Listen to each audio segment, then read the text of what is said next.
Witamy wszystkich serdecznie. Wuja Rybol, pan z Zdzichu Jurek. Ten to co czapę ubrał. No zobaczcie sobie, ubrał sobie czapę w żabkę i myśli teraz, że nie będziemy go widzieć. Panie Juras, proszę tutaj z nami coś pogadać, a nie obżera się tą kiełbasą. Czapkę ma dzisiaj niewąską. Czapkę w żabkę, czapkę w żabkę. No niestety. Takie problemy z panem Zdzisiem, że masakra. Dzisiaj chcieliśmy wam opowiedzieć troszeczkę o tym, czy ryba czuje, czy nie czuje, albo bardziej tak, co ryba czuje, jak wyciągacie ją z wody. Są za i przeciw. Ryba nie czuje, że ryba nie czuje, ryba czuje. Są różne. Ja postaram wam się przedstawić pewne fakty, a wy sobie dobierzecie, czy faktycznie ta ryba czuje. Zdanie pozostawiam otwarte dla wszystkich, bo naukowcy do dzisiaj się spierają, polewają żywą rybę wrzątkiem, ta ryba skacze się to lepiej i według doświadczenia ryba nie czuje. Otóż moje zdanie jest takie: ryby posiadają receptory bólowe. Receptory bólowe posiadają na skórze, na skórze posiadają dużo receptorów skrzelowych. Szczególnym takim, jak tutaj widzicie tą linię naboczną na tym czarniaku, to jest linia naboczna. Każda ryba ma linię naboczną i to jest takie oko w łusce. Na to mówią wędkarze, niektórzy mówią, że ryba ma oko w każdej łusce, to jest właśnie ta linia naboczna. Oczywiście receptory są na głowie, są w pysku. Jakby nie było w pysku receptorów, słuchajcie. Jeżeli mówicie, że jak ryba ma haczyk w pysku i tego, to ona nie czuje. Jeżeli ryba by nie miała receptorów czucia pysku, to jadłaby kamienie, tak? Bo nie wiedziałaby, czy to jest miękkie, czy to jest wasza przynęta miętka, czy kamień. I by mogła zeżreć wszystko, tak? Jednak dotykając jamą gębową, ona czuje, to jest miękkie, ona czuje zapach i czuje też smak. Pamiętajcie. I dlatego to wszystko zawdzięcza przez to, że są receptory czuciowe i receptory czuciowe na głowie. Dużo wędkarzy, na przykład sumowców, ciągnie tego suma, ciąga i już ma go blisko przy łódce, dajmy na to, i puka go, daje mu takiego, dajmy na to, klapsa w łepek, przed łódką i wtedy sum ucieka. Jeżeli by ryba nic nie czuła, tak, jeżeli by ta ryba nic nie czuła, to po prostu by nie uciekła, bo ona nic nie czuła. Rozumiecie, o co chodzi?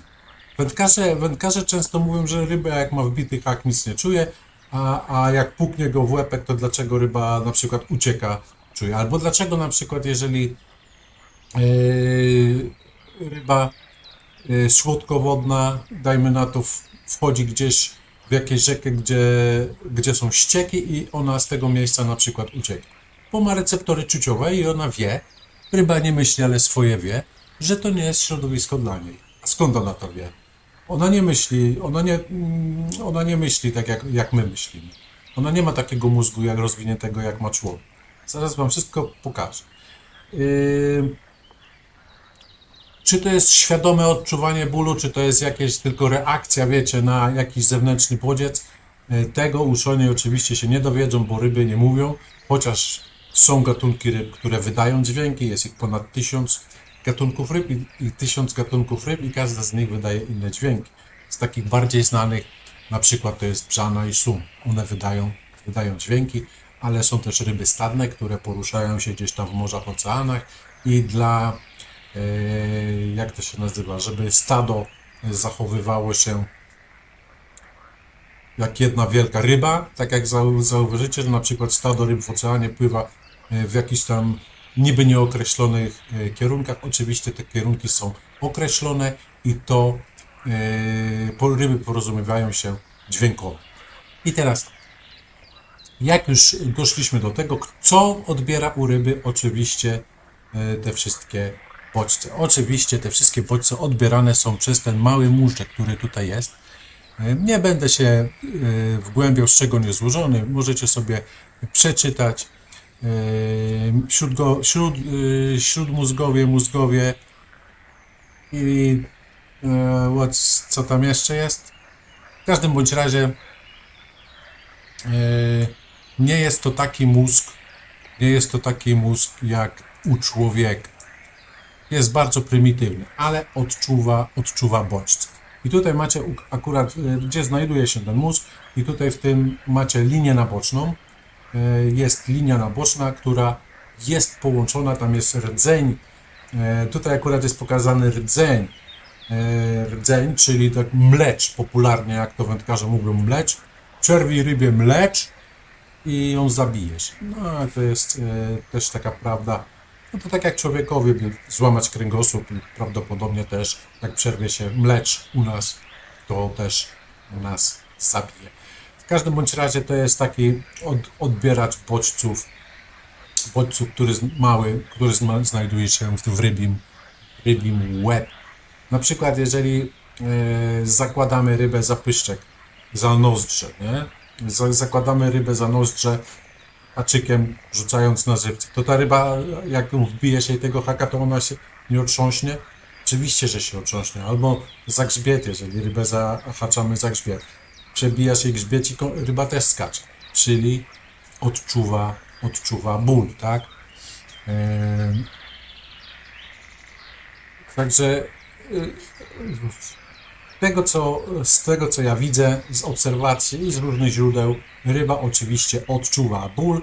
Ryba jest kręgowcem i pamiętajcie, że ryba jest podciągnięta pod ochronę znęcania się nad zwierzętami i z takiego artykułu możecie odpowiadać. Wędkarze, akwaryści i hodowcy ryb. I ci oczkowi, i te duże produkcje, te duże hodowle też. Jeżeli ktoś odpowiedni znajdzie jakieś nieprawidłowości, mogą płacić wysokie kary za znęcanie się, a nawet można iść do kicia. W każdym bądź razie zostańmy przy tym. I teraz tu już macie wytłumaczone mniej więcej. Jeszcze wam powiem tego. I ucho środkowe ryby. To jest trzeci taki element w rybie, to jest ucho środkowe ryby i w tym uchu środkowym znajdują się, tam widzicie, po jednej i po drugiej stronie, tam znajdują się takie kamyczki. To są kamyczki wapienne, to są takie kamyczki wapienne, one to się nazywają otolity albo kamyki uszne. I co robią te otolity? Nie będę wam wnikał w szczegóły, ja wam powiem o co tu chodzi. To dajmy na to, że każda ryba ma swój rodzaj otolitów, kształt. Wyczytać z otolitów można wszystko, co chcecie wiedzieć o rybie, ale o tym zrobimy inny materiał, jak będziecie chcieli. I teraz te otolity, one są, tak jak tutaj widzicie, w takiej komorze wyścielanej odpowiednim płynem i tam podłączone są te komórki takie rzęsate. To są bardzo unerwione te komórki. I teraz, po co ryba ma te kamyczki w głowie? Po to, żeby karp nie pływał do. Chodzi o to, że one informują rybę, w jakiej płaszczyźnie ryba w danym momencie jest. Czy płynie normalnie, czy płynie na boku, czy na drugim boku, czy do góry płetwami, tak? Po to są te kamyczki. I teraz wam powiem, o co mi chodzi z tym, co ryba czuje, jeżeli wyciągasz ją z wody. I oczywiście oko jest też wrażliwym narządem zmysłu, nie tylko u ryby, ale i u człowieka. Tak samo ten dalej w tej czapce, siedzę w tej czapce, komary żreją, ktoś mi tu po nosie meszki łażą, a ten se siedzi i nic nie mówi, wszystko na mojej głowie. Także jak już wam powiedziałem, ryba wie, kiedy jest woda ciepła, kiedy woda zimna, skład chemiczny, czyli jakieś czucie ta ryba ma mały móżdżek, ma w uchu środkowym, czyli ryba nie słyszy, ale wszystko wie. I jeszcze linia naboczne to są główne takie źródła bytowania ryby, dzięki którym ryba na przykład ucieka z jakiegoś miejsca, z zagrożenia, gdyż ponieważ na przykład sami wiecie, że idziecie na ryby, nie skacz, nie tąp, bo ryba ucieknie, nie tupaj, wyłącz te radio, bo ryba ucieknie. Ryba odbiera bodźce zewnętrzne, dokładnie też, i w wodzie się lepiej to wszystko roznosi, także jeżeli zaczniemy mącić w wodzie, no to ryba słyszy jakiś zamęt i wtedy ucieka, chyba że jest przyzwyczajona, bo i teraz dochodzę do innego momentu, rybę można do czegoś przyzwyczaić. Mówią, że ryba może się nauczyć. Wędkarz powie, no jak, no ryba się może nauczyć, człowiek się nie może, małpę można nauczyć, ale nie ryba. A to właśnie dla wędkarzy powiem tak. Słuchajcie, mówicie, że ryba nie może się nauczyć. To dlaczego, jeżeli idziecie na ryby, no i to no, na tym odcinku nie rzucaj tą blachą algą, bo woda jest przebłyszczona. Ryby na nią nie biorą. A dlaczego ryby na nią nie biorą? Bo nie tak pachnie? Nie, bo ryby zapamiętały na przykład, że taka blacha o takim kolorze, ona jest dla nich zagrożeniem, a tym bardziej jak już były z parę razy na haku, nie? Na tej kotwicy wisiały, co kuło ją w pysk. Dlaczego ryba ucieka? Dlaczego ryba ucieka, jak jest na przykład przekuta hakiem? No bo ona się broni. Ona się broni i ją boli. Dlatego ryba ucieka. Ryba walczy. Ryba walczy o życie, tak? Kuje coś ją w pysku i chce z tego pyska wyszarpnąć. Niezbitym dowodem na przykład są bardzo ładne, wirtuozyjne świece szczupaka. Wyskakuje i próbuje sobie z pyska wyciągnąć, wyrwać tą kotwicę. Dlaczego? No bo go boli. Po prostu, no taka jest odpowiedź, bo go boli. Nie? Tak jakby sobie sami wbijemy kotwicę i ktoś by nas ciągał, albo jak byk ma kółko w nosie, to go też boli. Czyli ryba ma zdolność zapamiętania. Przyzwyczaić można ją do na przykład do pokarmu, tak? Do jednego smaku. Będziecie karmili ryby jednym i tym samym, później wrzucicie coś drugiego, ta ryba już niechętnie będzie, albo będzie szukała tego, co było wcześniej, bo to jej najlepiej smakowało i do tego jest przyzwyczajony, tak? Także powiedziałem Wam mniej więcej, o co tutaj chodzi z tym bólem u ryb. Parę przykładów wędkarskich, co wędkarze mówią, że ryby to nie boli, bo ryby to nie boli w pysku, ale na przykład jeżeli pukną rybę albo idą na ryby, to nie tu, pukną suma w głowę, żeby jeszcze zrobił rundkę, żeby się bardziej wymęczył, to on też to czuje oczywiście, że coś jest nie tak, próbuje sobie uciec. Co tam jeszcze Wam powiedzieć? No opowiedziałem właśnie o tym uchu środkowym u ryby, który informuje rybę, w jakim jest położeniu. I teraz dochodzimy do sedna sprawy. I teraz słuchajcie. Jesteśmy na rybach. Pierwszym szokiem dla ryby, jaki jest, no to ona sobie chciała schrupać jakiegoś tam robasa. Ja. I nagle dostaje takiego wcięcia. Pa! Nie? Zostaje w dziób hakiem. No i biedna nie wie, o co chodzi. No i szamota się, próbuje się wydostać. I teraz są takie sytuacje. Ja miałem dużo sytuacji. Mówią, że leszcze są cienkie w walce. Ja wyciągałem takie leszcze z 12 metrów. Normalnie z głębiny 12 metrów. I to były niezłe patelasy. Takie około 4 kg, nawet niektóre do 5 kg wyciągałem. I teraz tak. Niektóre z tych leszczy wyciągałem jak laczki, nie? Z 12 metrów, no to się dosyć ładnie ciągnie, bo to jednak, wiecie, no głębokość jest, tą rybę trzeba wyciągnąć, no to ten leszcz też inaczej, trochę się to czuć inaczej na wędce, nie? Ale były takie momenty, że na przykład zacząłem rybę i wyciągałem i z nią walczyłem. Dajmy przykładem są leszcze, ja mówię o leszczach, na przykład. I teraz tak, ciągnę tego leszcza i jeden leszcz szedł jak kapeć, nic nie robił, nie walczył, tam podgrał i nie walczył, ale z drugim już miałem co robić, już tam walczył i tak. I tak miałem ileś razy z kolei i tak zauważyłem, że zależy jak haczyk się wetnie, jak to wam powiedzieć, gdzie się haczyk wbije w jamę gębowej, bynajmniej u leszcza, z tego co widziałem, to ten leszcz jest albo odrętwiały i idzie tak jak taki kapeć, albo po prostu wbije się gdzieś z boku, lekko gdzieś pod kość i wtedy on ma więcej siły i inaczej walczy. Zauważcie. I wydaje mi się, że i u karpia, i u płoci jest to samo. Zależy, gdzie ten haczyk się wbije, to ta ryba jest albo odrętwiała, czyli dostała takiego nerwowego paraliżu, dajmy na to, się zestresowała i idzie jak taki kapeć, albo po prostu jest lekko gdzieś zapięta. Ryba lekko zapięta zawsze lepiej walczy, z tego co ja zauważyłem. I wy pewno też.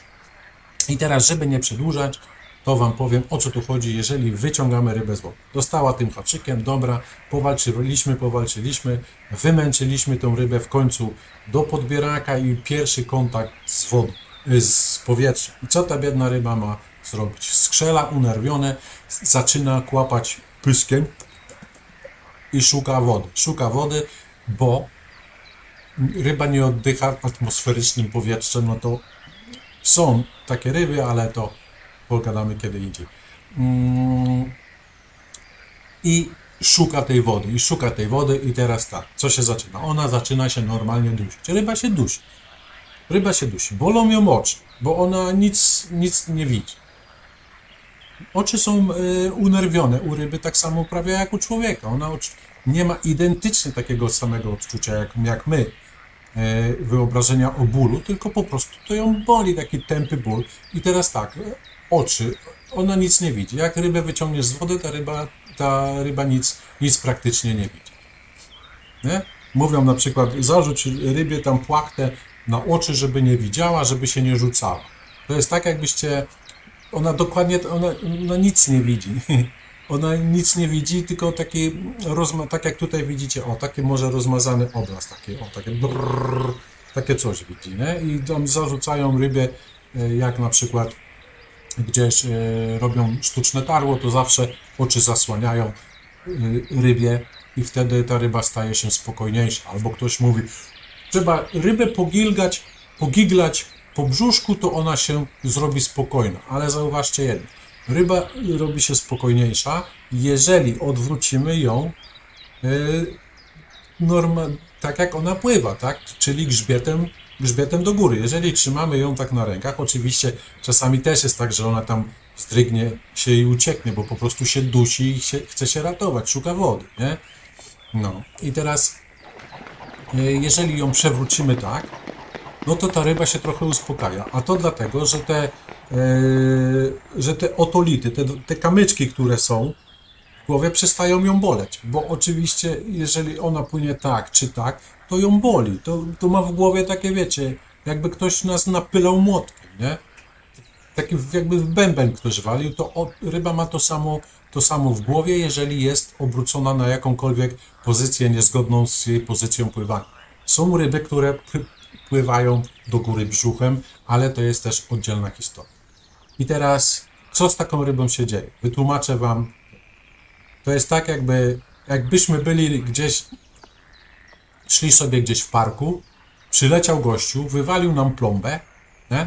Walnął nam plombę, to jest to pierwsze zacięcie na hak, walnął nam plombę, później chwycił nas za kołnierz, zatargał nas do parkowej sadzawki, włożył nam łeb do wody i walił taką blaszaną patelnią albo jakimś takim, wiecie, garem blaszanym, żeby był duży hałas.